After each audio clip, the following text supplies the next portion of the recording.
یہ جو ہے اچھا طریقہ نہیں ہے۔ ہاں اگر آپ کو اتنی تکلیف ہے کہ بھئی ہم کھڑے ہو کر نماز تو پڑھ سکتے ہیں لیکن رکوع سجدہ ہم نہیں کر سکتے، تب بھی ہمارے لیے یہی حکم ہے کہ قیام پورا کر لیں، یعنی کھڑا ہونا جو ہے اس کو پورا کر لیں، اس کے بعد رکوع سجدہ جو ہے بیٹھ کر پورا کر لیں، یہ جو ہے ضروری ہے۔ خام خواہ جو ہے کھڑے ہونے کی طاقت ہے پھر بھی جو ہے بیٹھ کر کرسی پر پڑھنا، یہ ہماری نماز کو خراب کرنے والا عمل ہے، اس سے بچنے کی ضرورت ہے۔ اسی طریقے سے ایک ساتھی سوال کر رہے ہیں کہ مفتی صاحب جب انسان مر جاتا ہے تو مرنے کے بعد دوبارہ زندگی اس کی شروع ہوتی ہے آخرت کی، تو اس آخرت کی زندگی میں وہ آدمی اللہ کا دیدار کر سکتا ہے یا نہیں، یعنی کہ اللہ کو دیکھ سکتا ہے یا نہیں؟ اللہ کو دیکھنے کے تعلق سے تو اس پہ کوئی شک نہیں ہے، ہر جنتی جو ہے اللہ کا دیدار کرے گا، حدیث سے ثابت ہے ہر جنتی اللہ کا دیدار کرے گا۔ یہاں تک کہ بات آتی ہے نزہۃ المجالس میں ایک حدیث جو ہے لکھی ہوئی ہے کہ جنت میں جانے والے چلے جائیں گے، جنتیوں کو ہر قسم کی نعمت مل جائے گی، ہر قسم کی ان کے لیے جو ہے سہولت ہو جائے گی، پھر بھی اللہ پوچھیں گے کہ بھئی اگر کسی چیز کی ضرورت ہو تو پوچھو، پورا کیا جائے گا۔ تو اس وقت جنتیوں کو سمجھ میں نہیں آئے گا کہ بھئی کیا کیا جائے، سوال اللہ کا ہو رہا ہے، ہمارے طرف سے کیا جواب ہو۔ تو اس وقت جنتی لوگ علماء کے پاس آئیں گے۔ تو یہاں جو ہے ہمیں سمجھنے کی ضرورت ہے کہ علماء کی جس طریقے سے دنیا میں ضرورت ہے امت کو، اسی طریقے سے جنت میں جانے کے بعد بھی جنتیوں کو علماء کی ضرورت پڑے گی۔ تو علماء سے آ کر پوچھیں گے اللہ کا سوال ہو رہا ہے کیا جواب دیں، تو علماء کہیں گے کہ بھئی اللہ سے یہی مطالبہ کرو، یہی جو ہے درخواست کرو کہ اللہ آپ نے ہمیں ہر چیز عطا کر دی ہے، ہمیں کسی قسم کی کوئی ضرورت نہیں ہے، لیکن اے اللہ آپ کا دیدار اب تک نہیں ہو سکا، آپ کا دیدار کرا دیجیے۔ تو اس سے پتہ چلتا ہے کہ جنتیوں کو اللہ رب العزت اپنا دیدار کرائیں گے، اللہ کو دیکھے گا ہر جنتی۔ اس کے بعد اور ایک مسئلہ ہے، اس سے پہلے بھی مسئلہ گزر چکا ہے کہ وتر میں تیسری رکعت میں جب ہاتھ باندھتے ہیں، ہم ہاتھ کانوں تک اٹھا کر رفع دین کرتے ہیں، تو اس میں جو ہے دعائے قنوت پڑھنے کی ضرورت ہے، اور یہ واجب ہے نماز میں، نماز کے واجبات ہیں، اس میں سے ایک واجب وتر کی تیسری رکعت میں دونوں ہاتھوں کو کانوں تک اٹھا کر باندھنا اور پھر دعائے قنوت پڑھنا، یہ واجب ہے، واجب عمل ہے۔ اگر کسی کو دعائے قنوت یاد نہ ہو تو وہ آدمی کیا کرے؟ تو اس سے پہلے بھی جواب گزر چکا ہے، تو آسان اور مختصر سا جواب یہی ہے کہ بھئی جتنا جلدی ہو سکے دعائے قنوت سیکھنے کی کوشش کریں، اور دعائے قنوت سیکھنے تک دوسرے دعائیں جو مذکور ہیں، جو منقول ہیں حدیث میں، ان دعاؤں کو پڑھ کر اپنی نماز کو مکمل کریں، لیکن اسی کے اوپر دوامیت حاصل نہ کریں، یعنی کہ اسی کے اوپر پابندی سے آدمی جو ہے عمل نہ کرے، دعائے قنوت جتنا جلد ہو سکے سیکھنے کی کوشش کرے۔ اسی طریقے سے اور ایک سوال ہے، ایک ساتھی کا سوال کر رہے ہیں کہ مفتی صاحب قبروں پر پھول چڑھانا کیسا ہے؟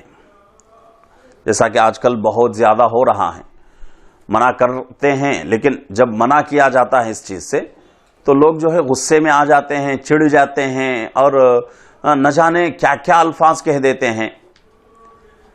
تو ساتھی سوال کر رہے ہیں کہ پھول ڈالنا کیسا ہے؟ تو یہ جو ہے شریعت کے اندر اس کا کوئی جو ہے وجود نہیں ہے، اس عمل کا کوئی نام و نشان نہیں ہے۔ ہاں ایک حدیث آتی ہے کہ اللہ کے نبی صلی اللہ علیہ وسلم راستے سے گزر رہے تھے تو دیکھا کہ دو قبروں میں لوگوں کو عذاب دیا جا رہا ہے، تو اللہ کے نبی صلی اللہ علیہ وسلم نے کیا کیا، ایک درخت کی ایک ڈالی توڑ کر اس ڈالی کو درمیان سے چیرا، دو حصے کر دیا، ایک حصہ ایک قبر پر، ایک حصہ دوسرے قبر پر رکھ دیا، اور یہ کہا کہ جب تک یہ ڈالیاں ہری رہیں گی اس وقت تک ان کا عذاب جو ہے ہلکا کر دیا جائے گا، عذاب بند نہیں ہوگا بلکہ ہلکا رہے گا۔ تو بہت سارے لوگ جو ہے اس سے استدلال کرتے ہیں، حالانکہ یہ استدلال صحیح نہیں ہے۔ یہ عمل کون کر رہا ہے؟ وقت کا نبی کر رہا ہے۔ نبی کو کیسے معلوم ہوا؟ وحی کے ذریعے سے۔ ہمیں معلوم نہیں ہوگا کہ بھئی قبر کے اندر آدمی کے ساتھ کیا عمل ہو رہا ہے، کیا سلوک کیا جا رہا ہے، اب ہم جو ہے نبی کے اس عمل سے استدلال کریں تو یہ اچھی چیز نہیں ہے۔ تو اس لیے جہاں تک ہو سکے، ہاں اتنا ہم جو ہے آخری درجے میں کر سکتے ہیں کہ بھئی کسی درخت کی ایک ڈالی توڑ کر قبر پر جو ہے رکھ سکتے ہیں، کیونکہ اللہ کے نبی صلی اللہ علیہ وسلم نے اتنا ہی کیا ہے۔ اگر سنت کا شوق ہے، اللہ کے نبی صلی اللہ علیہ وسلم کے ہر عمل کو کرنا چاہتے ہیں، تو اتنا جو ہے ہم آخری درجے میں کر سکتے ہیں۔ پھول ڈالنا اور یہ استدلال کرنا کہ اللہ کے نبی نے جو ہے اپنی زندگی میں ڈالی ہے تو اس لیے ہم ڈال رہے ہیں، تو استدلال صحیح نہیں ہے، اور یہ جو ہے شریعت میں ان چیزوں کی کوئی گنجائش نہیں ہے، جائز نہیں ہے، اس سے بچنے کی ضرورت ہے۔ اسی طریقے سے انہی کا ایک سوال ہے کہ قبروں پر چادریں چڑھانا کیسا ہے؟ بہت سارے مزاروں پر دیکھا جاتا ہے کہ بھئی چادر چڑھاتے ہیں، چادر جو ہے ڈالے جاتے ہیں، تو یہ جائز ہے یا نہیں؟ تو اس کا بھی یہی جواب ہے کہ بھئی یہ چیز شریعت میں جائز نہیں، یہ خلاف شرع کام ہے، اس سے بچنے کی ضرورت ہے۔ اور دوسری چیز یہ ہے عقل سے سوچنے کی کہ بھئی چادروں کے اوپر، یعنی کہ مزاروں کے اوپر ہم کیوں چادر ڈالیں، کیوں ڈالتے ہیں؟ کوئی نہ کوئی جو ہے اس کا مقصد ہوگا۔ بہت سارے لوگ یہ کہتے ہیں کہ بھئی بڑے اللہ والے ہیں، اللہ والوں کی قبر جو ہے دھول سے گندی ہو جائے گی، تو اس لیے ہم کپڑے پہنا رہے ہیں۔ بس سوچ اچھی ہے تمہاری، لیکن دوسری طرف وہ لوگ جن کے لیے صحیح کپڑا بھی نہیں ہے پہننے کے لیے، ان کا بھی تو سوچو، ان کے لیے پہلے جو ہے کپڑوں کا انتظام کرو، زندے کا خیال کرو پہلے، بعد میں مردے کا۔ اور چادر اگر ڈالیں تب بھی کوئی فرق نہیں پڑتا، چادر نہ ڈالیں تب بھی جو ہے قبر میں رہنے والے اللہ والے جو ہیں، اللہ کے نیک بندے ہیں، ان کو کوئی فرق نہیں پڑتا۔ ان کے لیے تو ان کی زندگی کے اچھے اعمال کافی ہیں، وہ تو جنتی ہیں، اللہ کے محبوب بندے ہیں جنہوں نے اپنی پوری زندگی دین کے لیے وقف کر دی ہے، تو وہ تو اللہ کے لاڈلے، اللہ کے نبی کے لاڈلے ہیں، اس میں کوئی شک نہیں ہے۔ لیکن یہاں جو ہے چادر وغیرہ ڈالنا یہ خلاف شرع کام ہے، اس سے بچنے کی ضرورت ہے۔ اسی طریقے سے ایک ساتھی جو ہے سوال کر رہے ہیں، یہ خاتون کا ہے، کافر کے جنازے میں شریک ہونا کیسا ہے؟ تو یہی جواب دیا جائے گا کہ بھئی کافر کے جنازے میں ہم جو ہے شریک کہاں تک ہو سکتے ہیں؟ جہاں تک ہماری شریعت ہمیں اجازت دیتی ہے، حدود کے اندر رہ کر تعزیت کر سکتے ہیں۔